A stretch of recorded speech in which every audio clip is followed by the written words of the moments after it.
I'm asking you nicely. Okay. Please get out of my way. No. Free to go. No, It's gonna be please. okay. No, Franco, wait, I just need to. Franco, please, let go of me. Welcome back, everybody, to Kirill Smashes Acting. I'm Kirill, actor, educator, cat enthusiast, and welcome to our third class in our Acting 101 series. Today we're going to be talking about obstacles. What is in our way? If you've missed our previous Acting 101 videos, we've covered objectives and tactics. Those videos will be linked in the description below. Now, quick recap. Objective is what you want in the story, what you want in the scene, what you want. Tactics are what you are going to do to get your objective. So whenever you're on stage or on film, you're going after something you want and you're doing something specific to get it. Today we're going to be talking about the last piece in what we call the top three. That is obstacles. What is in your way? Objective, tactics, obstacles. The first three things I look at whenever I look at any script, whether it's a script I've already seen a million times or one that I'm breaking down for the first time.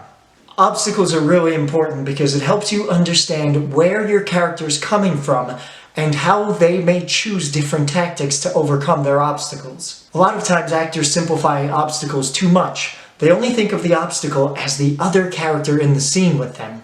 But a lot of times obstacles can come in many different forms. And the better you become at figuring out what exactly your obstacles are, the more nuanced your performance is going to be. Today we're going to cover two main types of obstacles. Number one is external obstacles. Those are all of the obstacles your character faces from other characters, from the environment, from anything outside of themselves. And number two is internal obstacles.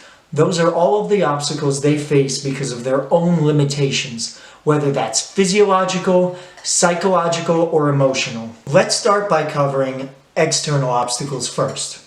As I mentioned a moment ago, those are any obstacles outside of your character. A lot of times people don't think deeply enough about what external obstacles might affect your character. It might be very, very simple. I want to get across the road, my obstacle is heavy traffic.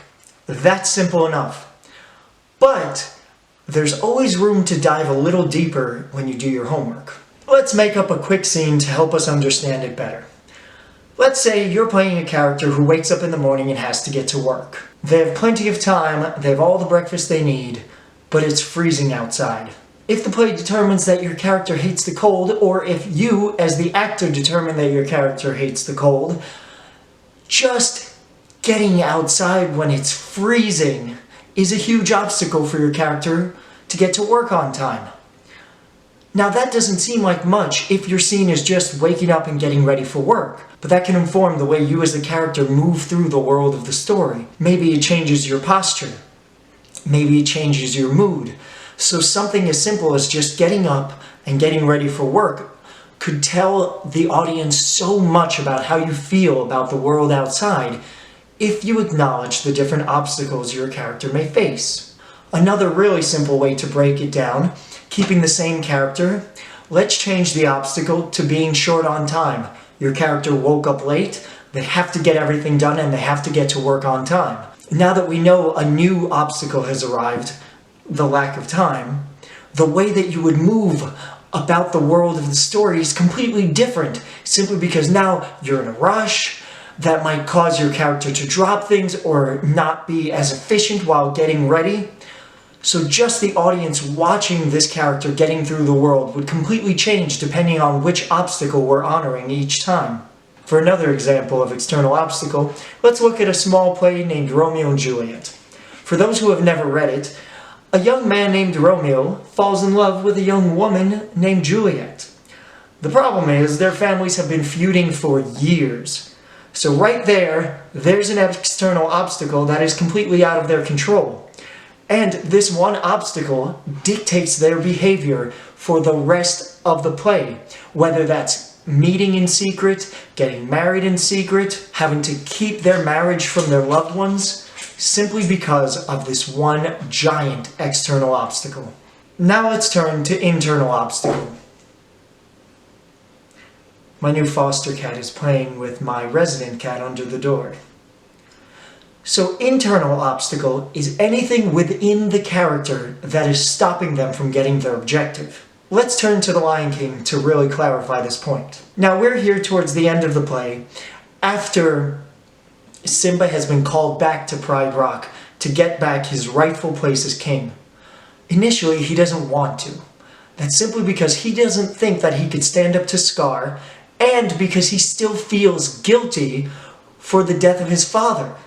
He still carries around the emotional baggage that Scar left him with years ago, much like that cat has the emotional baggage of having lived on the street before she was rescued. Now, even though my cat across the way, Poofy, wants to play with her and means her no harm, her internal obstacle is the fear she has of other cats from having lived on the street. On the street, other cats meant fighting for territory, fighting for resources, a potential larger cat that might take whatever she has. So all other cats meant an existential threat at all times. Now that this cat, her name is Mittens, by the way, now that Mittens is indoors, she has trouble letting go of all of that emotional baggage, leading to internal obstacles that get in her way from becoming part of the pack. So, back to Simba. Simba knows that his rightful duty is to go back to Pride Rock and become king as he was supposed to be. But because of his internal obstacles, he doesn't have the courage to go back and fight Scar. Once Simba deals with his internal obstacles, he must then return to Pride Rock and deal with the external obstacles of Scar and the hyena army, and all the damage that was done to the land during Scar's reign. One quick tip to figure out your internal obstacles is ask yourself the question, who do I want to be, and what am I afraid I am? That question will help you figure out what's going on internally in your character and what they're trying to overcome. While that is a very quick and brief summary of both internal and external obstacles, I really encourage all my younger acting students to dig in as deep as they can to figure out what different obstacles they have. When it comes to external obstacles, it could be something physical, it could be the weather, it could be political, it could be economic. Anything that factors into the outside world can change the way that your character approaches other people, or situations, or just the way they physically move through the world. For internal obstacles, you as the actor have to do the same thing.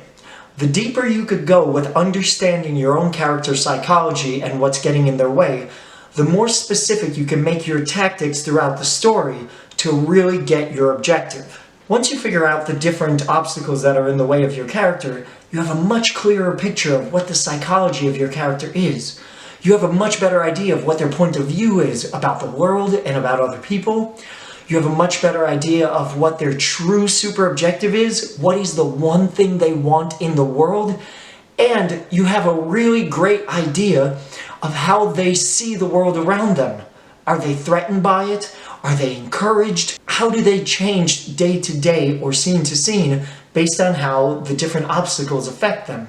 So to recap our Acting 101 series so far, let's look at the big three: objective, tactics, and obstacles. Objective, what do I want? Tactics, what am I going to do to get what I want? And obstacles, what is in my way? Before you do anything else as an actor, I want you to try to go through different stories and analyze it using those three terms to see if you could get a better understanding of what's going on in the character you're trying to follow. Those three things alone will help you become a much better actor right off the bat. It will keep you active, it will help you make choices, and if you're auditioning, it will help you make a strong impression. The main book I used to figure out how I want to approach this today is The Stanislavski Technique, a workbook for the actor. If you've never read anything about Stanislavski, this book is a great history of how he developed his acting methods and how it changed over the years. I really recommend this book if you're trying to hone your acting technique a little bit more and need some guidance on different ideas you may want to try. If you've never seen The Lion King, I'll have a link to that below, and to Romeo and Juliet, just in case you've never seen that. I hope you enjoyed this video. Click the like button, hit subscribe if you want to see more, and in the comments let me know anything at all about our Acting 101 series or any topics you want me to cover, whether that's books, other scenes, movies, anything at all. Let me know. Say bye, Mittens. Bye, Mittens. Mittens just got spayed, so cone of shame.